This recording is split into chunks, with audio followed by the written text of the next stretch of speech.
It was almost midnight. The church was plunged into thick darkness, a silence that seemed heavy, accusatory. Pastor Samuel walked down the center aisle, his footsteps echoing like the beating of a weary heart. He wasn't there to pray. Prayer seemed like a useless habit lately. He was only there to lock the door, a mundane duty in a house that had become spiritually empty to him. That's when he heard it. A sound. A single piano note, clear and pure, cutting through the stillness. His heart leapt. The old piano stood in the side aisle, rarely used. Who could be there at this hour? He followed the sound, his body tense. Then the melody began. It wasn't a hymn. It was something complex, a cascade of notes that seemed to carry the pain and hope of the world. Reaching the door of the wing, he peeked inside. Sitting at the piano with her back to him was the silhouette of a little girl.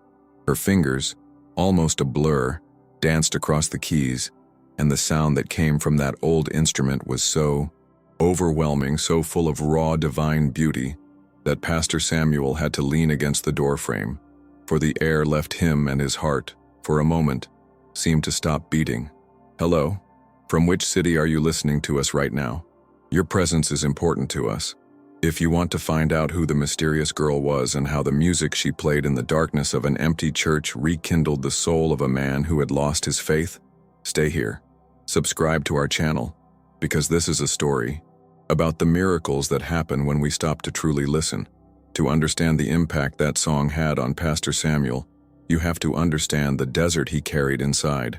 This is his outburst, a silent confession he made every night to the empty ceiling of his bedroom. For 30 years he preached about faith, hope, and the presence of God. Now, his own words sounded hollow to his ears. The church, once the vibrant center of the community, was increasingly empty. The older members were leaving, and the younger ones weren't coming. He saw the congregation struggling with real problems, unemployment, illness, loneliness, and felt that the answers he offered from the pulpit were insufficient, like band-aids on deep wounds.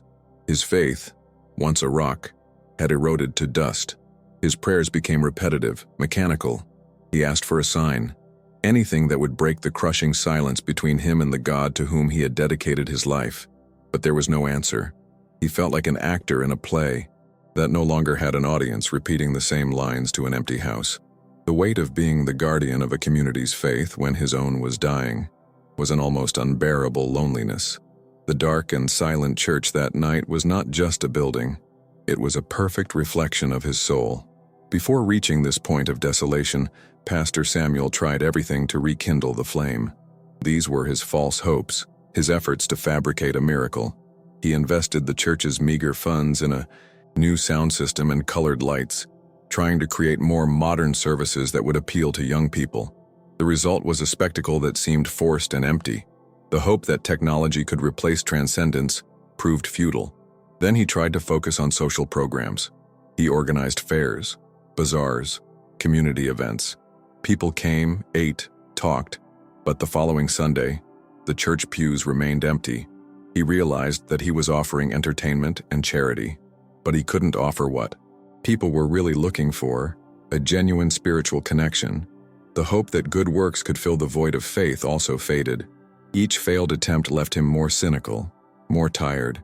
He was following all the church growth manuals, but he was ignoring the only thing that mattered, his own fragile connection with the divine. The conflict that unfolded that night, as Leah's music filled the church, was entirely within Pastor Samuel. His rational mind, trained in theology and logic, struggled to process what his senses were telling him. Who was this girl? How did she get in? How was it possible that such small hands could produce such complex, mature music? Music that seemed to contain centuries of wisdom and pain. Part of him, the skeptical part, searched for a logical explanation. Was it a recording? A prank? But the raw emotion in the music was undeniably live. Another part, the pastoral part, felt a pang of responsibility and concern. A child alone, at night, in a place like that. But most of him, the part of his soul he thought was dead, was simply paralyzed in awe. The music wasn't just beautiful. It seemed like an answer, a direct answer to his pain, to his silence. The conflict was between the man who needed to understand and the man who desperately needed to believe in something that couldn't be explained. Amidst this internal turmoil, Pastor Samuel made the decision that changed everything. He fought the urge to go in, to interrupt, to question. Instead, he retreated into the shadows of one of the back wooden pews, sat down, and allowed himself to be just a listener. It was an act of surrender. He stopped trying to control, to understand, and simply opened himself up to the experience. The music enveloped him. It wasn't a melody of easy joy. There were notes of deep melancholy, of a loneliness he knew all too well. But beneath the sadness, there was an undercurrent of resilience, a stubborn beauty that refused to be extinguished. He wasn't listening to a recital. He was witnessing a confession, a prayer in its purest and most honest form. The girl at the piano was pouring out everything she couldn't say in words, and her soul was connecting directly with his. At that moment, in that dark church, Pastor Samuel no longer felt alone. He stood there motionless for almost an hour. When the last note hung in the air and silence returned, he saw the girl slip off the bench and disappear through a side door as quietly as she had arrived. He didn't follow her. The turning point had already happened inside him. He hadn't received an answer from heaven. He had received something much more powerful, a song from earth. The first victory was an act of silent faith. The following night, Pastor Samuel left the same side door unlocked on purpose. He didn't know if the girl would return. It was a gamble. He waited on the same dark bench, and again, she came, and she played. It became a secret ritual. The pastor's nights of agony turned into nights of clandestine concerts that nourished his soul. The second victory came in the pulpit. The following Sunday, he threw away the sermon he had prepared. He spoke with an honesty he hadn't felt in years. He spoke about silence, about doubt, and about how sometimes the most powerful prayers are not made of words, but of music, of art, of the simple act of listening. He didn't tell them about the girl, but the congregation felt the change. There was fire in his words again. There was truth. The third victory was the encounter. One afternoon, he saw the girl in a square near the church with her mother. He recognized the mother, Anna, a woman who hadn't been to church in years. He approached her with his heart in his hand. Anna, upon seeing him, immediately became defensive, ready to complain. "Pastor," she said, her voice tense.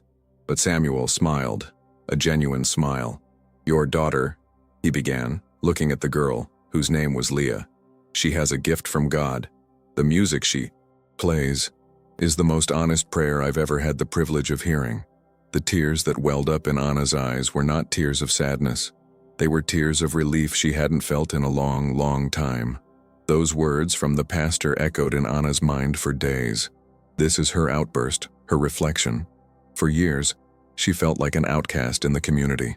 Leah, with her autism and her silence, didn't fit in with the noisy church services and Sunday schools. Anna felt the stares, the judgments. She, herself in her most desperate prayers, asked God to heal her daughter to make her normal.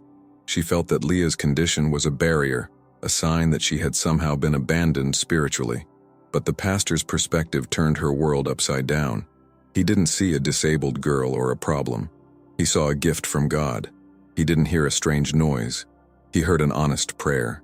Anna began to look at her daughter in a new way.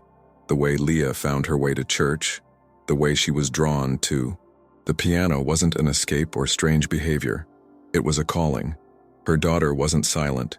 She spoke the language of music, a language that was perhaps older and closer to God than words. Anna realized she had been praying for the wrong miracle. The miracle wasn't for Leah to become like everyone else. The miracle was for Leah to be exactly who she was. And for the first time, Anna didn't ask God to change her daughter.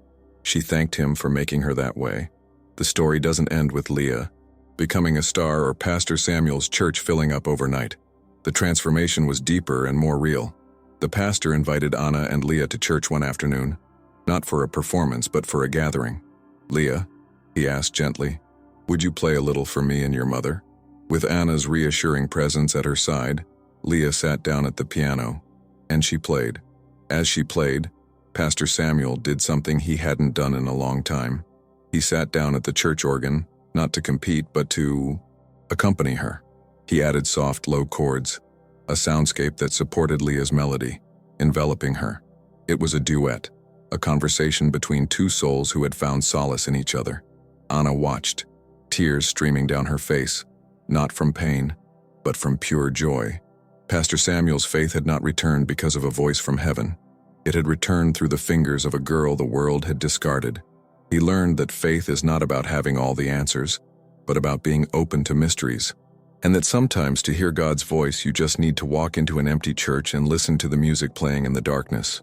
The truest prayers are not always spoken.